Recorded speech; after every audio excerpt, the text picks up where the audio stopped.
So, welcome to my Health Simplified series. I am so happy to start doing this. I've been wanting to do this for 2 years now. I'd started something called Learn before and it had failed miserably, but now I have a team that will help me do this.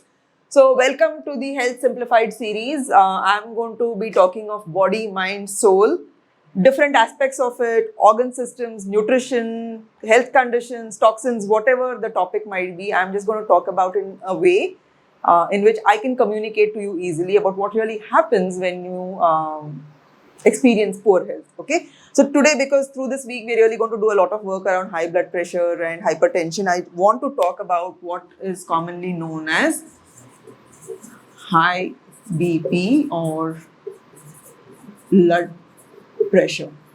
Okay. So I will be using this board. I'll be making a lot of drawings. My drawings are pathetic. They're like a 4-year-old's drawing. So please bear with me. But basically what happens in our body is we have a heart. Human beings all have a heart. And this heart is what blood flows into and blood flows out of. Okay. So most of us know this from school that, the body brings deoxygenated blood to the heart, and then the lungs and the heart work together to oxygenate blood, and then again the heart pushes this oxygenated blood back into the body with all the nutrients that we need. So the heart is essentially a pump. It is a pump that is pumping blood across the body. Now when you measure BP, right, through this thing that looks like this, in our zamana we used to have this, and then there would be a bulb here that you would have a knob on, and then the doctors would put this on your hand with a cuff, and then they'd measure your BP. Now you have much easier BP monitors. But when you're measuring this BP, right, when it's like 120 by 80, which is normal, what you're really measuring is the pressure of the flow through your body as your heart is pumping blood. This optimally should be at this range of 120 by 80. Why would it go up? Okay, so one of the reasons why, I'm going to talk about the easiest one that most people know about, which is stress. Okay, so if you're experiencing any kind of stress, whether it's mental stress, emotional mental stress, or even stress in the body because of an infection or something, your heart is going to be pumping harder, it's going to be pumping faster. And I cover this in the stress module in the academy, how as a protective mechanism, as an evolutionary mechanism itself, your BP goes up when you're experiencing stress. It is okay for your body to do that if you were in the forest running away from a lion. In the forest, when you're running away from a lion, if your BP is whatever, let's say 190 by 120, you're not suffering from high BP. Your body is doing what it's naturally supposed to do to help you live. But if you're sitting in the traffic jam, and at that point of time, your BP is 190 by 120, then you're definitely suffering from a high BP issue. Okay, so it really is very context driven when you talk of high blood pressure. But let's say you're somebody who suffers from elevated blood pressure, living an urban life every day in the morning. One of the reasons could be stress, because your heart is pumping faster, harder. So more blood is going at a much higher pace throughout your body. And when you're measuring that here, that's what you're seeing. Now the second reason could be because of dehydration. Okay, what is dehydration? Dehydration is when you're not hydrated enough. Hydration means water. Okay, so blood is liquid, right? Anyone's blood that's gas or solid here, then I'm talking to a different species. But most humans have liquid blood that's flowing through their body. And if you are not drinking enough water, or if you've lost a lot of electrolytes like sodium, potassium, which happens in summer, you could be dehydrated inside, which means your blood starts becoming thicker. Now, if your blood is thicker, think of any fluid, right? Like think of a water pipe. If you're trying to push a very thick fluid through that pipe, like oil, like grease, if you're trying to push grease through your pipe, it's not going to flow as easily as water flows through the pipe, right? So you have to put more pressure. Maybe you have to blow hard, or you have to put a pump at one end to kind of push that grease through. Same thing happens with your blood. If you're dehydrated, the blood is going to become thicker and more viscous, by virtue of which you have to, your heart will actually put more pressure to pump it across your body, which will lead to an increase in your blood pressure. Okay. The third reason why you could end up with high BP is if you have some kind of obstructions. Okay, so your blood is flowing through your arteries. This is an artery, okay? Like, I know it looks like two lines, but it's an artery.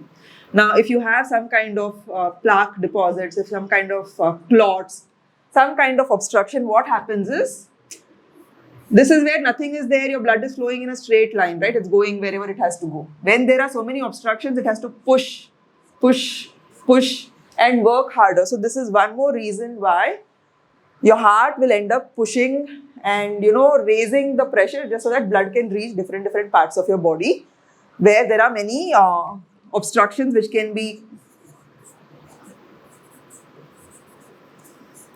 clots or plaques. I won't talk about this too much in detail now. Like, people usually blame cholesterol for this, but cholesterol is not the root cause. There are many others. If you get your blood work done, I can explain that to you better. The third reason why you could have elevated blood sugar, elevated BP is if your endothelial lining is broken. So inside your arteries, if there's a lot of oxidative stress, if the lining itself is ruptured, if there's a lot of again, these are clots, but if your arteries are like this and if there is a lot of jagged edges here, even that can cause an increase in blood pressure. So, let's say we have not smooth arterial walls, okay? I don't want to make this too technical. What else can trigger blood pressure? Some kind of medications, okay? So, a lot of pharmaceutical drugs can increase your blood pressure because that's what they're doing in the body to kind of deal with one disease. They're triggering elevated blood sugar. Like, it's a side effect. So side effect of medications can cause high BP.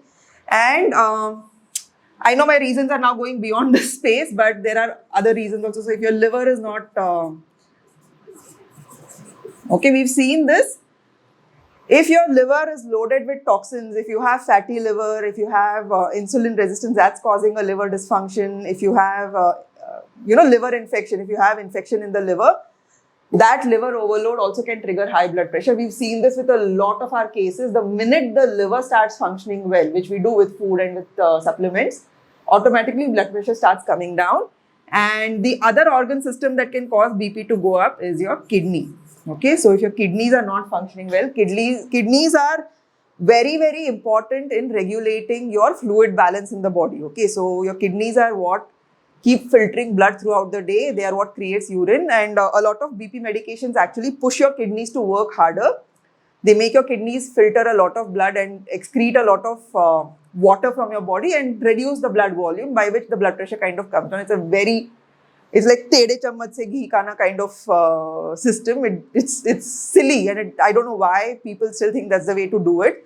But anyway, if your kidneys are not working well, that can trigger elevated blood pressure. So if you're suffering from high BP, right, my recommendation is get your blood work done. Figure out what is really going on, because dehydration, clots, inflammation in arterial walls, medications, liver overload, kidney, all of that we can find from blood work and help you fix it. If stress is the primary cause of why your blood pressure is elevated, even for that there are solutions, right? Like breath work and meditation, which is again part of our entire 90-day journey. But you can even find enough solutions online, like just look for breath work videos. Mike O'Mara, who did a session for the entire team, he has amazing breathwork practices. You could look for meditation, guided meditations. Even your sleep actually has a big role in how your body perceives stress. So if it's only this piece, right, this needs further investigation, but at least start with basic blood work and see what's really going on inside your body. Even deficiencies can do this. Why did this become blue? Okay. Even deficiencies can actually impact blood pressure, especially sodium. A lot of people think salt should be avoided if you have BP. That's the biggest misconception. Sodium is a vital nutrient, okay? You could actually die because of not enough sodium in your bloodstream, or people even get like at a clinical level, at an ICU level, if sodium levels drop too much, it can trigger hallucinations and a lot of brain issues itself.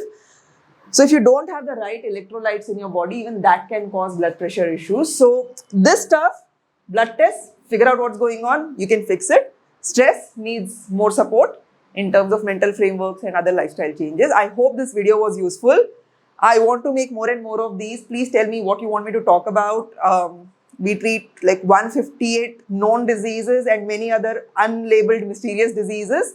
In doing that, we've learned so much about food and toxins and deficiencies and pathogens and nutrients and mental health frameworks, and like the list is endless. So I can speak for the next 10 years, but I would prefer it if you could tell me what you want me to talk about. And until next time, I will keep making health simple for you from all three: body, mind and soul.